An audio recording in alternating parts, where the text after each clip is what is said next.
Alright, so here is your tutorial on using Kickboard. I know many of you have not even had a chance to set up your groups yet. This is mostly for those who are new to DECA who've never used Kickboard before, but for some of us who've been here last year, it's always helpful to kind of see it again and have a reference for when you forget. So when you sign into Kickboard, you show up with your dashboard. This is kind of the page you go to. Where you want to go for pretty much all day long is culture and daily activity. That's where you need to be. You can set up your groups here, and then you can record all consequences here as well. Okay, so first you gotta, that pop-up won't go away, there we go. Create a new group right over here. It's easiest to create them by class periods. First period. The group that you want to select, you need to kind of select the general amount. So if I'm teaching, say, geometry, I might have 8th, 9th, and 10th graders, even though it's mostly 9th.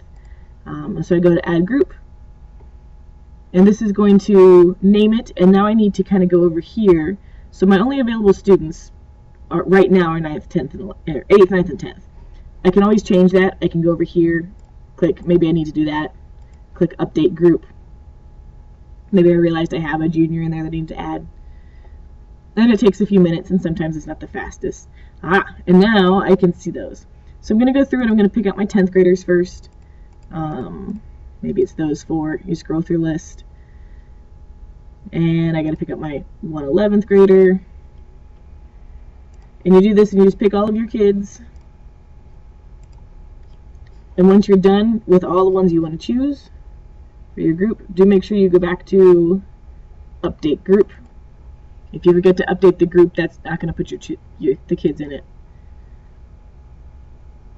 And again, sometimes it just takes some time. You can see the little blue circle moving. And then you can update your group. So now you can go back to culture and daily activity. And look, and they'll even take you through the little tour if you want it. Here is your group. So I only have one group to select right now. It's first period.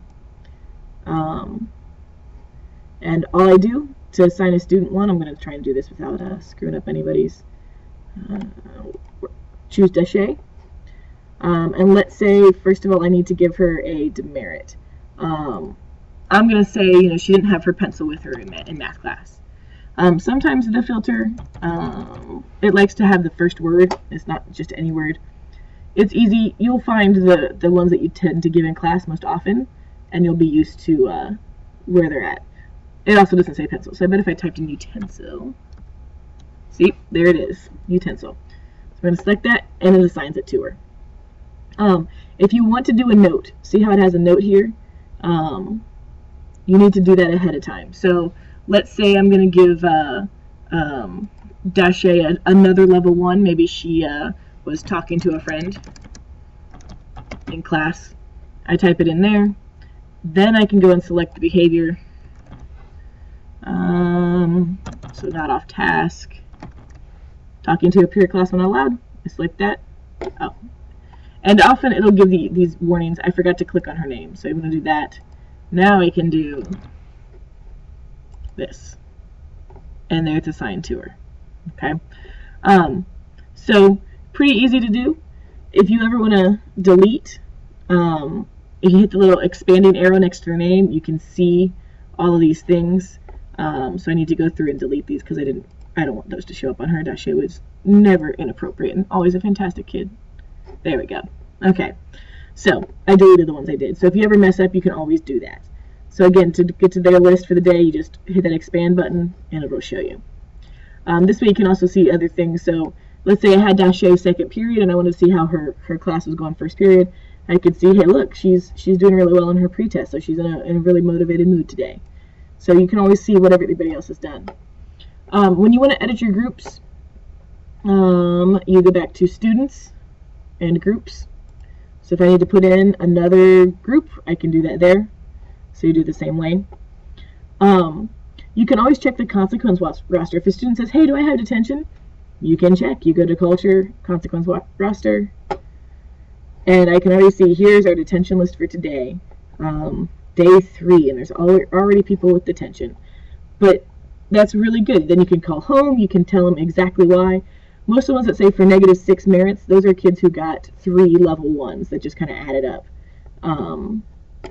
Some of them will have little notes for it as well.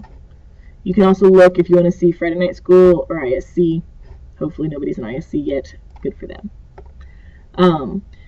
The other really neat thing you can do on here for your advisees, you can go to students and then you can go to their character report.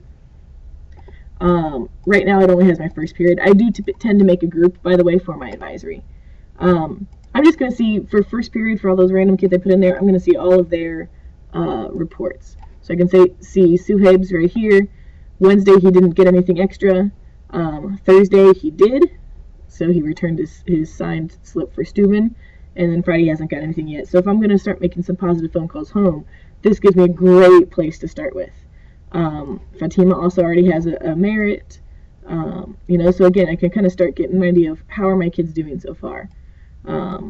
Obviously it's only day 3, so there's not a whole lot. So I could see, Chris here, I could say, I could call home and say, hey, he was really staying on task during his group work for Miss Phillips. That's fantastic.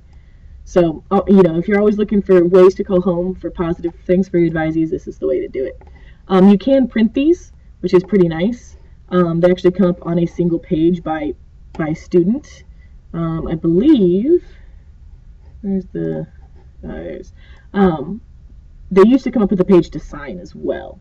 But it looks like right now they're just coming up on a single page. So you can always kind of add in a page, or, just write a space down here to have a parent sign and return it to make sure parents saw it. But you can always print those off and give them to kids. I try to do it weekly sometimes, depending on how long the reports are. Sometimes you might want to do it more than that or less than that. So that is Kickboard. It's really awesome, really easy to use, and you can really see a lot about your own kids.